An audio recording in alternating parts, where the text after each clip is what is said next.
मित्रांनो, अश्रू कधीच उधारीवर मिळत नाहीत. कोणाच्या सहानुभूतीने सारी दुःख कधीच कमी होत नाहीत.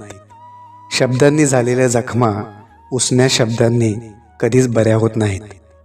मनाला खोलवर जखम झाल्याशिवाय अश्रूंचे बांध कधीच फुटत नाहीत. कितीही कमीपणा घेऊन जगायचं म्हटलं तरी यातना कधीच कमी होत नाहीत. आपले कर्म आणि सोसलेले क्षण विसरायचं म्हटलं तरी कधीच विसरता येणार नाहीत. नको वाटतं हे जीवन असं म्हटलं तरी मरणाचे दार कधीच उघडता येत नाही.